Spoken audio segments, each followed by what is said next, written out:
विनाशाय च दुष्कृतां धर्म संस्थापनार्थाय संभवामि युगे युगे।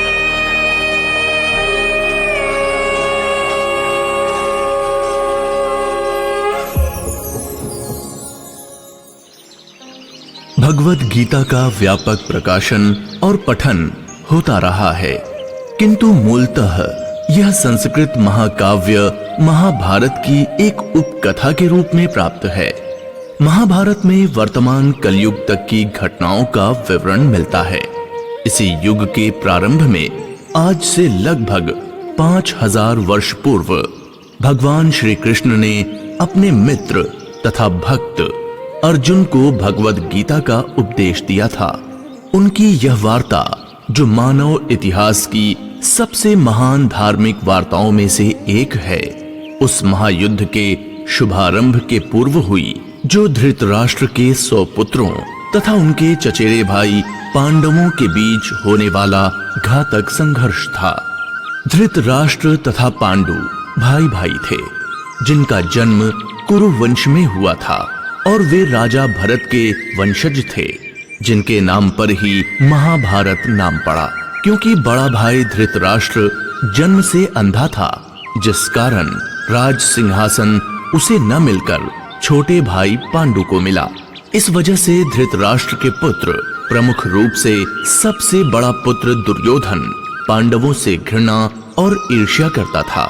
अंधा तथा दुर्बल हृदय धृतराष्ट्र पांडु पुत्रों के स्थान पर अपने पुत्रों को राज्य का उत्तराधिकारी बनाना चाहता था। इस तरह धृतराष्ट्र की सहमति से दुर्योधन ने पांडु के युवा पुत्रों की हत्या करने का षड्यंत्र रचा। पांचों पांडव अपने चाचा विदुर तथा अपने ममेरे भाई भगवान कृष्ण के संरक्षण में रहने के कारण अनेक प्राणघातक आक्रमणों के बाद भी अपने प्राणों को सुरक्षित रख पाए। भगवान कृष्ण कोई सामान्य व्यक्ति नहीं, अपितु ईश्वर हैं, जिन्होंने इस धराधाम में अवतार लिया था। वे पांडवों की माता कुंती के भतीजे थे। इस तरह संबंधी के रूप में तथा धर्म पालक होने के कारण वे पांडु पुत्रों का पक्ष लेते रहे और उनकी रक्षा करते रहे। किंतु चतुर दुर्योधन ने पांडवों को जुआ खेलने के लिए ललकारा। उस निर्णायक स्पर्धा में दुर्योधन तथा उसके भाइयों ने पांडवों की पत्नी द्रौपदी पर अधिकार प्राप्त कर लिया और फिर उसे राजाओं तथा राजकुमारों की सभा के मध्य निर्वस्त्र करने का प्रयास किया। कृष्ण के दिव्य हस्तक्षेप से उसकी रक्षा हो सकी। उस छल प्रयोग के कारण पांडव हार गए।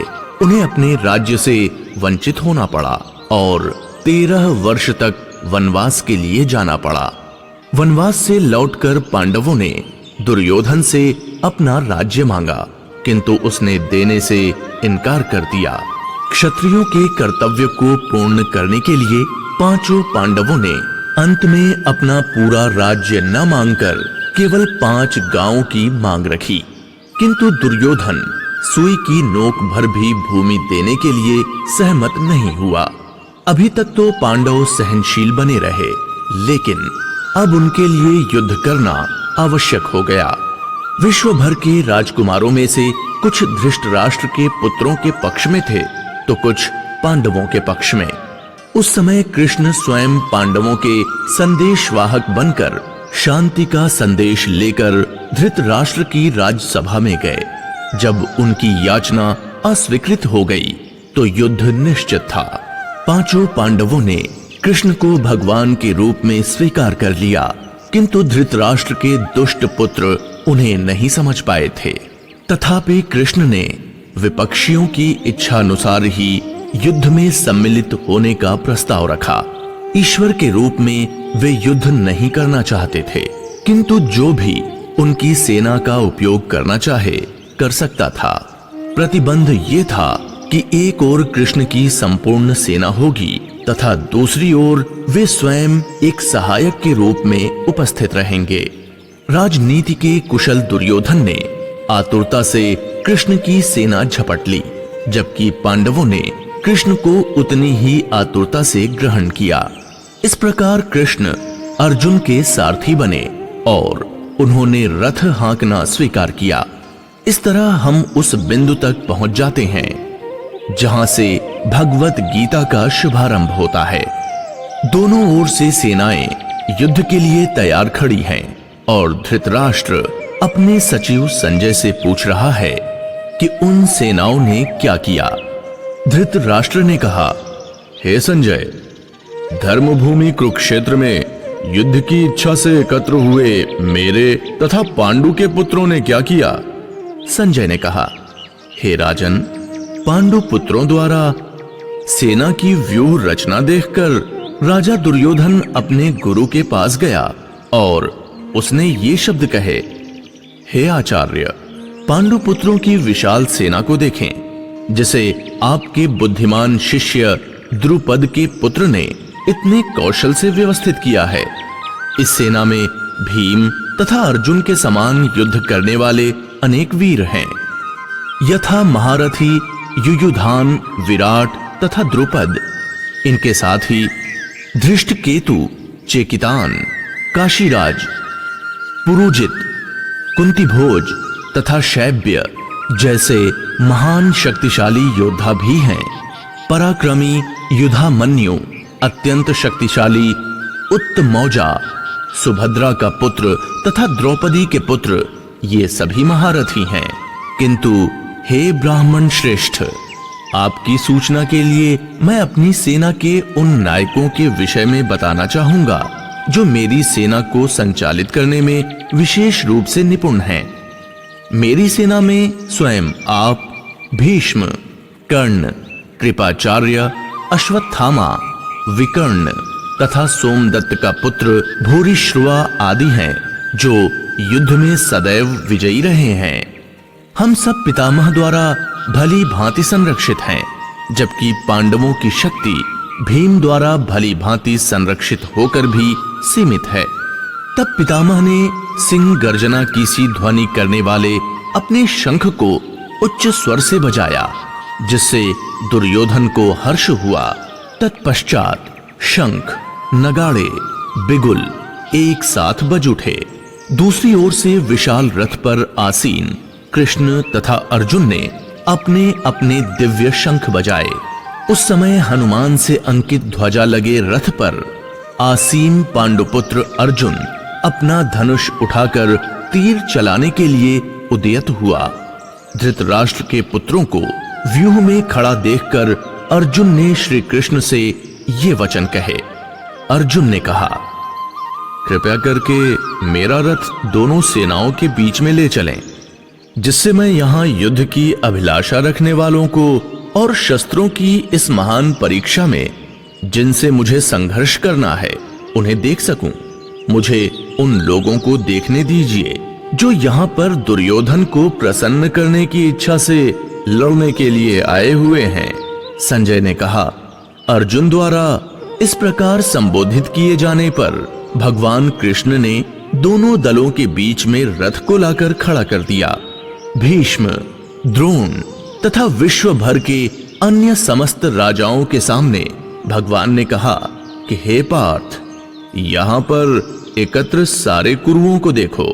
अर्जुन ने वहां पर दोनों पक्षों की सेनाओं के मध्य में अपने चाचा, ताऊओं, पितामह, गुरुओं, मामाओं, भाइयों, पुत्रों, पौत्रों, मित्रों, ससुरों और शुभ चिंतकों को भी देखा। जब अर्जुन ने मित्रों तथा संबंधियों को देखा तो वह करुणा से अभिभूत हो गया और बोला, हे कृष्ण, इस प्रकार युद्ध की इच्छा रखने वाले मित्रों तथा संबंधियों को अपने समक्ष उपस्थित देखकर मेरे शरीर के अंग कांप रहे हैं और मेरा मुंह सूखा जा रहा है। मेरा सारा शरीर कांप रहा है, मेरे रोंगटे खड़े हो रहे हैं, मेरा धनुष मेरे हाथ से सरक रहा है और मेरी त्वचा जल रही है। मैं यहाँ अब और अधिक खड़ा रहने में असमर्थ हूँ। मैं अपने को भूल रहा हूँ और मेरा सिर चकरा रहा है। हे कृष्ण, मुझे तो केवल अमंगल के कारण दिख रहे हैं। हे कृष्ण, इस युद्ध में अपने ही स्वजनों का वध करने से न तो मुझे कोई अच्छाई दिखती है और न मैं उससे किसी प्रकार की विजय, राज्य या सुख की इच्छा रखता हूँ। हे गोविंद, हमें राज्य, सुख अथवा इस जीवन से क्या लाभ, क्योंकि जिन सारे लोगों के लिए हम उन्हें चाहते हैं वे ही इस युद्ध भूमि में खड़े हैं। जब गुरुजन तथा अन्य सारे संबंधी अपना धन एवं प्राण देने के लिए तत्पर हैं और मेरे समक्ष खड़े हैं, तो फिर मैं इन सबको क्यों मारना चाहूंगा, भले ही वो मुझे क्यों न मार डालें। मैं इनसे लड़ने को तैयार नहीं, भले ही बदले में मुझे तीनों लोक क्यों न मिलते हों। इस पृथ्वी की तो बात ही छोड़ दें, भला धृतराष्ट्र के पुत्रों को मारकर हमें कौन सी प्रसन्नता मिलेगी। यदि हम ऐसे किसी का वध करते हैं तो हम पर पाप चढ़ेगा। ये उचित नहीं होगा कि हम धृतराष्ट्र के पुत्रों तथा उनके मित्रों का वध करें। हे कृष्ण, इससे हमें क्या लाभ होगा और अपने ही कुटुंबियों को मारकर हम किस प्रकार सुखी हो सकते हैं। यद्यपि लोभ से अभिभूत चित्त वाले ये लोग अपने परिवार को मारने या अपने मित्रों से द्रोह करने में कोई दोष नहीं देखते, किंतु हम लोग जो परिवार के विनष्ट करने में अपराध देख सकते हैं, ऐसे पाप कर्मों में क्यों प्रवृत्त हों। कुल का नाश होने पर सनातन कुल परंपरा नष्ट हो जाती है और इस तरह शेष कुल भी अधर्म में प्रवृत्त हो जाता है। हे कृष्ण, जब कुल में अधर्म प्रमुख हो जाता है तो कुल की स्त्रियां दूषित हो जाती हैं और स्त्रीत्व के पतन से अवांछित संतानें उत्पन्न होती हैं। ऐसे कुलों के पुरखे गिर जाते हैं क्योंकि उन्हें जल तथा पिंड दान देने की क्रियाएं समाप्त हो जाती हैं। जो लोग कुल परंपरा को विनष्ट करते हैं और इस तरह अवांछित संतानों को जन्म देते हैं, उनके दुष्कर्मों से समस्त प्रकार की सामुदायिक योजनाएं तथा पारिवारिक कल्याण कार्य विनष्ट हो जाते हैं। हे कृष्ण, मैंने गुरु परंपरा से सुना है कि जो लोग कुल धर्म का विनाश करते हैं वे सदैव नरक में वास करते हैं। ओह, कितने आश्चर्य की बात है कि हम सब जघन्य पाप कर्म करने के लिए उद्यत हो रहे हैं। राज्य सुख भोगने की इच्छा से प्रेरित होकर हम अपने संबंधियों को मारने पर तुले हैं। यदि शस्त्रधारी धृतराष्ट्र के पुत्र मुझ निहत्थे तथा रणभूमि में प्रतिरोध न करने वाले को मारें तो यह मेरे लिए श्रेयस्कर होगा। संजय ने कहा। युद्ध भूमि में इस प्रकार कहकर अर्जुन ने अपना धनुष तथा बाण एक ओर रख दिया और शोक से रथ के आसन पर बैठ गया।